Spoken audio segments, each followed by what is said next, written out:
Maybe you tried some time to experiment with gradients. You chose some colors you thought to be chosen with good judgment. Maybe you reused the palette you previously used in a flat colors work.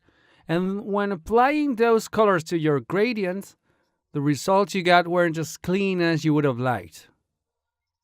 This happens because when working with gradients, you not only have to worry about choosing the gradient space colors, but you have to especially worry about the transition between those two colors being good. That is, we have to make sure the transitions are smooth and clean. So if we break the gradient into little pieces, all of those pieces must be able to work independently. In order to do this, we have to avoid generating grayish intermediate colors. To understand this, we're going to see how a gradient really works. Let's suppose we choose these two colors for our gradient. Let's also suppose that we're in an RGB color space. These colors will have a value of red, green, or blue associated with them. When we apply a gradient, the program creates a series of intermediate colors, so every value for red, green, and blue will vary along the gradient between the value of the first and second colors. In our case, the red color value would vary between 232 and 213. The green color would vary between 12 and 0, and the blue color would go from 228 to 40. If we took the intermediate point of this gradient, the color we would get would have the average values of both ends. Red average value would be 223, for green 6, and for blue 134.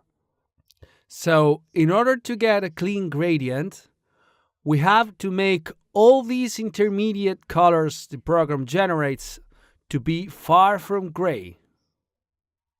Let's see these with some examples. Here we have 4 gradients, and we can see clearly that while the first two generate a quite dirty transition, some dirt around here in the first one and over here in the second one, both bottom gradients have a clean enough transition. If we extract the dirty bits from the first two, we'll be able to see it better. Except if we're deliberately looking for this transition to be grayish, it would be much better if we avoided the pieces in the gradient. If we strip these gradients in several intermediate colors, we can clearly see some gray colors on them.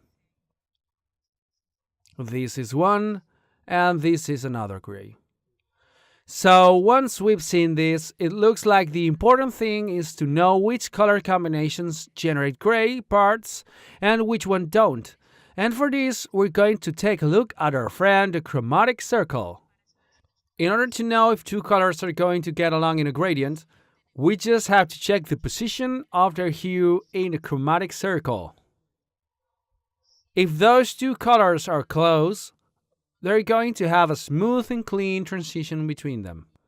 While the further apart they are, the dirtier that transition will be. So as a conclusion, analog colors get along well in gradients, and complementary colors are the ones that mix the worst.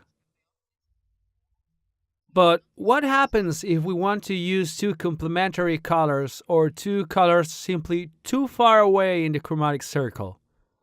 How can we improve the transition between them? Well, it would be as easy as introducing intermediate colors with the objective of get colors closer in transitions. This way, if we divide our previous gradients and we introduce some intermediate colors, we can see how transitions which were quite dirty in the original samples become cleaner. To these gradients in the top, we would have added this color here, and to this other down here too. One here and another one here. Okay, so now that we have a clearer understanding on how to combine colors to make gradients, in the next lesson we'll see how this translates in practice to the color choice.